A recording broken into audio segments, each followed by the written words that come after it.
নিয়ে ভাবছি, দেশ নিয়ে সবাই উদ্বিগ্ন। দেশের মানুষ, যারা সচেতন মানুষ আছে, তারা প্রত্যেকেই ভাবছেন যে দেশের একই অবস্থা, একই হাল। সেনাবাহিনী, পুলিশ বাহিনী, বিমান বাহিনী, নৌবাহিনী যৌথভাবে একটা দলের পিছনে, সাধারণ মানুষ, নিরীহ মানুষদের পিছনে সরকার লেগেছে। এটি কিন্তু সবাইকে ভাবিয়ে তুলছে আমরা কোন পথে যাচ্ছি। আমাদের এখনকার বিষয়, সেটা আমি একটা খুশির খবর দিয়ে শুরু করতে চাই। সেটি হচ্ছে জাতিসংঘের মানবাধিকার সংস্থা যেটি রয়েছে, তার একটা শাখা বাংলাদেশে হচ্ছে বা অফিস খোলা হচ্ছে, এবং এটা আমাদের জন্য কতটুকু উপকারী, কতটুকু আমাদের কাজে আসবে, কি হবে আমাদের, এই বিষয়গুলো নিয়ে আমি অত ডিটেল জানি না। কিন্তু আমাদের আজকের অতিথি যিনি রয়েছেন কলিমুল্লাহ স্যার, তার কাছ থেকে আমরা জানতে চাইবো এটা কি আমাদের আনন্দের সংবাদ, নাকি আমাদেরকে অন্য কোনো বার্তা দেয়। আমাদের দর্শক আমাদের সাথে যুক্ত হচ্ছেন, অনেকেই যুক্ত হচ্ছেন, আপনাদেরকে শুভেচ্ছা জানাচ্ছি। আপনারা শেয়ার করে দেবেন একটু লাইভটি। জাতিসংঘ যে মানবাধিকার অফিস বাংলাদেশে হয়েছে, এটা কি কারণ, এই সময় কেন, এতে সুবিধা কি আমাদের, অসুবিধা কি আমাদের, ওয়ার্ল্ডের যেসব জায়গায় মানবাধিকার সংস্থার অফিস রয়েছে সেই সব দেশ কি সুবিধা পাচ্ছে, সেসব দেশের কি অসুবিধা হচ্ছে, বা তারা কি ধরনের স্বীকৃতি পাচ্ছে। জনাব করিমুল্লাহ স্যার, আপনি একটু প্লিজ ব্যাখ্যা করবেন। ধন্যবাদ ইসমাইল। আমি প্রথমে অভিনন্দন জানাতে চাই আমাদের মাননীয় উপদেষ্টা অ্যাডভোকেট আদিলুর রহমান খান সুব্রহ্মদেবকে। তিনি সারাটি জীবন দাবি করেছেন যে তিনি ডিফেন্ডার অফ ডেমোক্রেসি, তিনি ডিফেন্ডার অফ হিউম্যান রাইটস। আর তারই মূলত উৎসাহে, আগ্রহে আপনার উপদেষ্টা মন্ডলী আপনার অনুমোদন দিয়েছেন এই অফিস খুলবার প্রক্রিয়াটিকে, এবং আজকে আনুষ্ঠানিকভাবে স্বাক্ষর হয়েছে এই কাজটি শুরু করবার যে উদ্যোগ আয়োজন। এবং আপনার আনুষ্ঠানিকভাবে বাংলাদেশ আজ থেকে কনফ্লিক্ট জোনে আপনার স্থায়ীভাবে প্রবেশ করলো। আপনার কারণে আমরা হলাম 17তম দেশ। এর আগে 16টি দেশ যেখানে অফিস স্থাপিত হয়েছে, সেই সবগুলো দেশই কনফ্লিক্ট জোনে অবস্থিত। তো আমাদের ইজ্জত বাড়লো। আমাদের অনেকদিন ধরে এক শ্রেণীর লোক আপনার এক সময় জানান দিতেন যে বাংলা হবে ভিয়েতনাম, পরবর্তীতে ট্রান্সফর্ম হয়ে এটা হয়ে গেল বাংলা হবে আফগান। তো সুতরাং আমরা আপনার সেই লক্ষ্যে স্লোলি বাট শিওরলি প্রবেশ করবার জন্য যে অনুশীলনটি করে নিলাম গোপালগঞ্জে, এটি দিয়ে শুরু।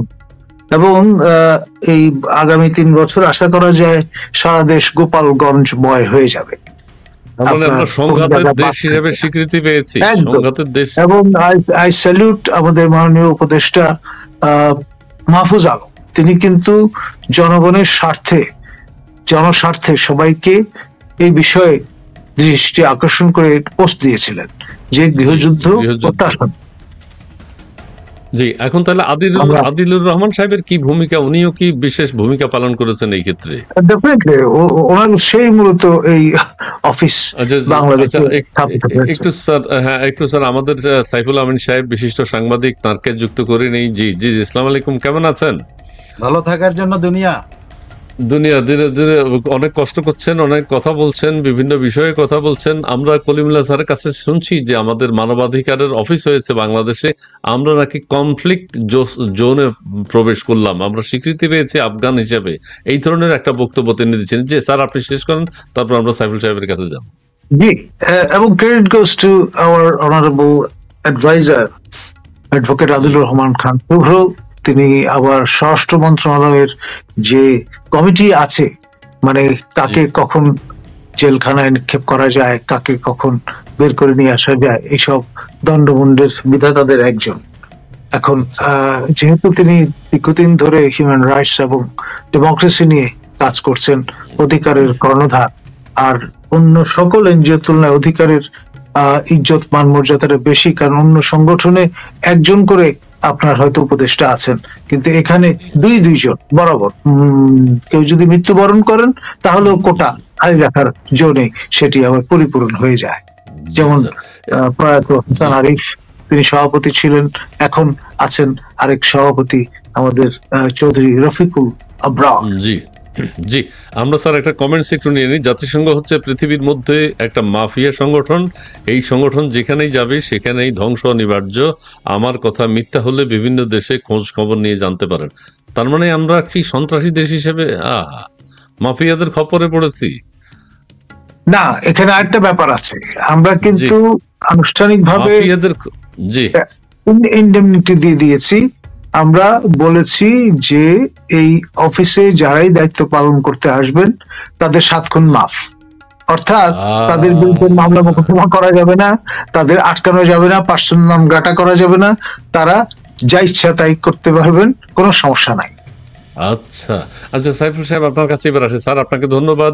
যে আপনি কথা শুনেছেন, আপনি নিশ্চয়ই পত্রপত্রিকা পড়েছেন, গোপালগঞ্জে যখন সন্ত্রাস, তারপরে গণহত্যা চলছে, নির্যাতন চলছে, ঠিক সেই মুহূর্তে চট করে আমাদের জাতিসংঘ মানবাধিকার অফিস হবে আমরা শুনেছি, করছে, হঠাৎ করে এটা সই হয়ে গেল অলরেডি এবং অফিস হওয়াটা কনফার্ম। কলিমুল্লাহ স্যার কিছু ব্যাখ্যা দিয়েছেন।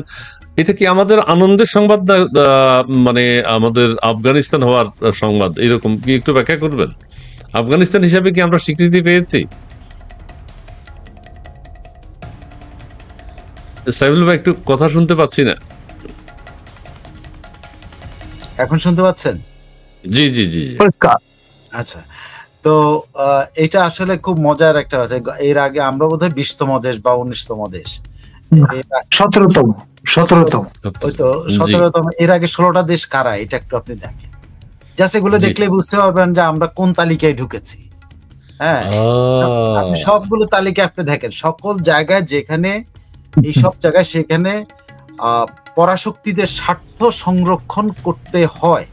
হ্যাঁ, পরাশক্তিরা জি। তাদের স্বার্থ বিভিন্ন কায়দায়, তো তারা তো সরাসরি নিজেরা বলে না, আমেরিকা নিজে বলবে না যে তুমি আমার তুমি আমার এটা করো, তুমি আমার সরাসরি হয়তো বলো না, কায়দা কানুন করে। যেমন ধরুন জাতিসংঘ দিয়ে করিডোর চাইছে, করিডোর জি। কিন্তু আমেরিকা কিন্তু সরাসরি, কিন্তু তাদের ইন্টারনাল যে এই যে দেখেন এই যে শুল্ক নিয়ে যে আলোচনা, এখানে কিন্তু করিডোর জি। একটা প্রসঙ্গ আছে। ওখানে কিন্তু ট্রাম্পের চিঠির মধ্যে আছেই জিও পলিটিক্যাল ইস্যুস, সিকিউরিটি জি। ইস্যু ওখানে আছে কিন্তু। তো ওই জিনিসগুলো ওরা কিন্তু সরাসরি বলে না, বলাবে অন্য কাউকে দিয়ে, সেটা জাতিসংঘ। এবং এই যে ধরুন ইউএন এইচআরসি, এইচআরসি যে একটা commissioner office, high commissioner office, যেটা একটা আছে, এটা দুইটা, একটা হলো সেক্রেটারিয়েট আর একটা হলো কি বলে কাউন্সিল। তো সেক্রেটারিয়েটটা দিয়ে সেক্রেটারিয়েটের অফিস হবে এখানে। এখানে অফিস হওয়া মানেটা কি, এখানে মানে যতগুলি ইন্টারন্যাশনাল ইনস্ট্রুমেন্ট দেওয়ার পরাশক্তিগুলো বিভিন্ন দেশকে বেঁধে রাখে, বিভিন্ন দেশকে তার কথা শুনতে বাধ্য করে, জাতিসংঘে তাদের ভোট দিতে বাধ্য করে, মানে তারা যেদিকে ভোট দিবে এখানে ভোট দিতে বাধ্য থাকবে, সব কিছু কিন্তু এই সব জিনিসের মাধ্যমে অর্গানাইজ করে।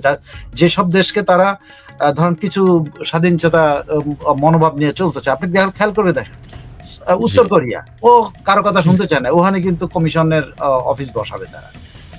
আপনি আমি বুরকিনা ফাসো, ওরা অলমোস্ট শুনতেই চায় না ফরাসিদের কথাবার্তা, যুক্তরাষ্ট্রের কথাবার্তা, ওদের ওখানে বসাইতে হবে।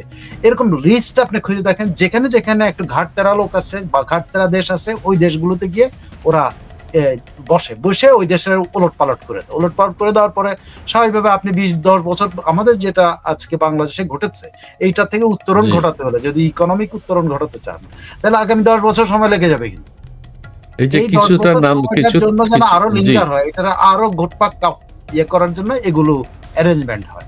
এখন এই অ্যারেঞ্জমেন্ট আপনি দেখছেন দেশগুলো নাম আপনি দিয়েছেন, গিনি, হন্ডুরাস, লাইবেরিয়া, মোরাতানিয়া, নাইজার, সবগুলোতে কিন্তু এই যে নাইজার, বুরকিনা ফাসো, কম্বোডিয়াতে বলতে পারেন এখন একটা সুসম্পর্ক আছে, কিন্তু একসময় কম্বোডিয়া কিন্তু যুদ্ধক্ষেত্রের মতো ছিল, এটা কথা শুনতো না। আপনার সাথে তো অভ্যুত্থান পাল্টা অভ্যুত্থান লেগেই থাকতো তাদের ইয়ের জন্য।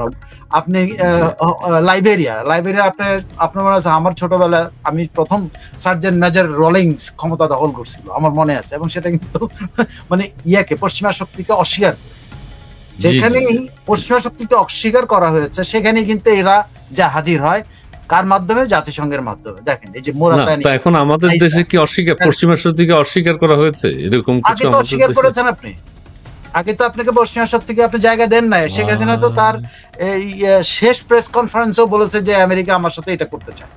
আমেরিকা আমাকে দিতে চায়। তার জাতিসংঘের অফিস শেখ হাসিনার সময় শুনেছি। হ্যাঁ, শেষ 14 দলীয় বৈঠকে রাশেদ জি। খান মেনন এটা নিয়ে কথা বলছে জি। যে ওরা আমাদের সেন্ট মার্টিন চা না দিলে আমাদেরকে এই করতেছে। শেষ 14 দল মিটিং। আমি এটা কে রেফার করছে আপনি জানেন, কলিমুল্লাহ ভাই খুব চিনেন, আপনারা চিনেন, বিখ্যাত ইকোনমিস্ট এন্ড বিখ্যাত কি বলে যে এই যে আমাদের এই যে জাতিসংঘ মহাসচিবের এখনকার থেকে না 2001 থেকে সে স্পেশাল অ্যাডভাইজার জেফরি স্যাক্স। সে কিন্তু আমেরিকাতে বলাই হয় যে জেফরি স্যাক্স কিন্তু আসলেই একটা দেশের স্বাধীনতা বা সার্বভৌমত্ব কিভাবে থাকতে হবে সেই জন্য জাতিসংঘকে ইয়ে করে, গাইড করে। পূর্ব ইউরোপে যত পুনরুত্থান ঘটেছে, যে এখনকার ইকোনমিক পুনরুত্থান ঘটেছে প্রত্যেক জায়গায় আপনি দেখবেন, রাশিয়ারও সে ছিল ইকোনমিক অ্যাডভাইজার, সে কি বলে বেলারুশের ইকোনমিক অ্যাডভাইজার, বিভিন্ন পূর্ব ইউরোপীয় দেশ যারা ধরেন ওই যে কমিউনিস্ট শাসন থেকে বেরিয়ে আসছে এদেরকে ইকোনমিকে ঠিক করার জন্য এই ভদ্রলোক কাজ করছেন জাতিসংঘের সাথে 2001 থেকে। সেই ভদ্রলোক বলেছেন, তার লেখায় বলেছেন, তিনি প্রেস ব্রিফিং এ বলেছেন দুইবার। একবার একেবারে 5ই আগস্ট ঘটনা ঘটে, উনি 18ই আগস্ট কিন্তু চিঠি লিখেছেন জাতিসংঘের কাছে, নিজের পেজে ছাপিয়েছেন, জাতিসংঘের চিঠি লিখে বলেছেন যে পাকিস্তান এবং বাংলাদেশে দুটো পরিবর্তন ঘটেছে, যে পরিবর্তনের সময় দুই দেশেরই প্রাইম মিনিস্টার অভিযোগ করেছে বিদেশি হস্তক্ষেপে, দুই দেশের প্রধানমন্ত্রী। ইমরান খান তার জনসভায় বলেছে আমেরিকা তাকে এটা করতে বলছে, এটা না করলে তাকে ক্ষমতা থেকে সরিয়ে দেবে। ইমরান খান প্রকাশ নামও বলে দিয়েছিলেন, জনসভায়। শেখ হাসিনা প্রকাশ্যে প্রেস ব্রিফিং এর মধ্যে বলেছে একটা সাদা চামড়ার দেশ আমার সাথে এই করতেছে, বলছে না? এই জেফরি স্যাক্স কিন্তু বলছে যে এই হোয়াইট কান্ট্রি হলো আমেরিকা। এখন জেফরি স্যাক্স বলেছে যে এই হোয়াইট কান্ট্রিরা 1948 থেকে 40টা দেশে এইভাবে রেজিম চেঞ্জ করছে, যেটা সাউথ এশিয়াতে নতুন রূপে সে এটা করেছে। এবং উনি সিকিউরিটি কাউন্সিলের একটা ক্লজ রেজুলেশন দিয়ে উনি দাবি করেছেন, এই রেজুলেশন প্রেক্ষাপটে সিকিউরিটি কাউন্সিল এটা তদন্ত করে দেখা হচ্ছে যেহেতু সাবেক দুজন ক্ষমতাচ্যুত দুজন কি বলে প্রাইম মিনিস্টার এই অভিযোগটা করতে, এবং উনি ওখানে বলেছেন ইমরান খানের কথা বলে বলছেন যে ইমরান খান যে অভিযোগটা করেছিল ঠিক যে তাকে এই চাপ দেওয়া হয়েছিল, এই তথ্যটা ফাঁস করার জন্য তাকে জেলে ঢুকানো হয়েছে। মানে উনি রাষ্ট্রিক তথ্য ফাঁস করে দিয়েছে জনসভায়, এটা কিন্তু আমেরিকান তথ্য, এবং সেই তথ্যের জন্য আজকে কিন্তু সে জেলে। এটা কিন্তু স্যাক্স বলেছেন। এবং স্যাক্স আরো বলেছেন যে হাসিনা কিন্তু এই জন্যই হাসিনা আজকে দেশ থেকে পলাইতে হয়েছে যে সে এই অভিযোগটা প্রকাশ্যে করেছে। এবং সেখানে সে বলেছে যে আমেরিকা তার স্বার্থ ইয়ে করার জন্য, মানে প্রতিষ্ঠিত করা, তার ফুটপ্রিন্টের জন্য এই কাজগুলি করে, এবং সেটাই সে করছে তার স্বার্থের পক্ষের শক্তিকে আমেরিকা পাকিস্তানের ক্ষমতায় বসাইছে, যাতে সে আবার চীনের সাথে একটা লিঙ্ক থাকতে পারে তার। কারণ ইমরান খানের মাধ্যমে চীনের সাথে লিঙ্ক হচ্ছিল না, ইমরান খানের মাধ্যমে অন্য অ্যাক্সিসে চলে যাচ্ছিল রাশিয়া। আপনি মনে যায় যেদিন ইমরান খান ইউক্রেনে যেদিন যুদ্ধ শুরু হয় সেদিন কিন্তু ইমরান খান মস্কোতে ছিলেন, যে কারণে ওয়াশিংটন থেকে কি বলে তখনকার প্রেসিডেন্ট বাইডেনের ইয়েতে বলা হয়েছিল যে পাকিস্তান আমাদের বলয়ের লোক, সে কি করে ইউক্রেনের সাথে যেদিন যুদ্ধ হয় সেদিন কি করে মস্কো থাকে। আপনি বুঝতে পারছেন তা কিভাবে শত্রু। এটা কিন্তু ওদের একটা পলিসি, যখনই কোন দেশ ঘাট তেড়া করবে তার ঘাড় মটকানোর জন্য সমস্ত মেকানিজম ব্যবহার করবে, তার মধ্যে জাতিসংঘ অন্যতম। এবং জাতিসংঘের এই কুখ্যাতিটা আছে, এই সম্পর্কে বহু আর্টিকেল আছে, কিন্তু জাতিসংঘের যে এই কুখ্যাতিটা বা এই ইউএনএইচআরসির যে এই কুখ্যাতিটা আছে, এটা বহু জায়গায় আর্টিকেল ছাপা যায়। এবং আমি আপনাকে 5টা উদাহরণ দিতে পারবো, 5টা মানে পয়েন্ট দিতে পারবো, যে পয়েন্টগুলো জাতিসংঘের কাছে এই জেফরি স্যাক্সেরদের মতো যারা স্বাধীন চেতা লোক, যারা জাতিসংঘকে অ্যাডভাইস করে, তারা কিন্তু তাদেরকে এগুলো দিয়েছে। এগুলা প্রত্যেকটা দেশের ভেতর থেকে তদন্ত করে করে বের করে। তার মধ্যে একটা হলো পলিটিক্যাল বায়াস করা, পলিটিক্যালি বায়াস করে, এবং সিলেক্টিভিটি, তাদের মাথার মধ্যে সিলেকশন থাকবে যে আমরা অমুককে পছন্দ করি, তমুককে করি না, তমুককে পছন্দ করি, মানে ইনক্লুসিভিটি থাকবে না। আপনি সমাজ ডিভাইডেড হবে। সকল এজেন্সি বা পত্রিকা রিপোর্ট করলো কি কালকে, এই যে গোপালগঞ্জের ঘটনার ক্ষেত্রে বললো ইউনূস সাহেব ডিভাইডেড ইয়েটা ব্যবহার করেছেন, উনি দেশটাকে বেশি ডিভাইড করে ফেলেছেন, উনি ইনক্লুসিভ করতে পারেন নাই। এটা কিন্তু আল জাজিরার মতো প্রতিষ্ঠানের সমালোচনা, এটা যে উনি ডিভাইসিভ পলিসি অ্যাপ্লাই করছেন। এই জিনিসগুলো আছে। তারপর সে ক্রেডিবিলিটি এবং ইউজফুলনেস এর প্রশ্ন তুলেছেন, যে এটা ক্রেডিবিলিটি থাকে না, ইউএনএইচআরসির কথাবার্তার কোনো ক্রেডিবিলিটি নাই। যেমন শেখ হাসিনা প্রশ্ন হচ্ছে, আপনি যে 1400 লোকের উদাহরণ দিলেন, তাদের নামগুলো দেন তো দেখি। আপনি কি তার ফরেনসিক টেস্ট করেছেন? আপনি কি তার এই যে কি বুলেট ইউজ হয়েছে সেটার ফরেনসিক চ্যালেঞ্জ করেছেন উনি জাতিসংঘে? অথচ দেখেন শেখ হাসিনা উল্লেখ করতেছেন, আমরা কিন্তু রিপোর্টিং বা আমরা সাংবাদিকতা করি না যে আমরা 864 জন বা 835 জনের হিসাব দেই, তালিকা দেই, শহীদ তালিকা। অথচ জাতিসংঘ দিল কত? 1400 তালিকা। ঠিক আছে, এটার মধ্যে আবার পুলিশের হিসাব নাই। পুলিশ যে মারা গেছে সেই হিসাবটা কিন্তু ওরা বলছে আমরা কোনো তথ্য পাইনি।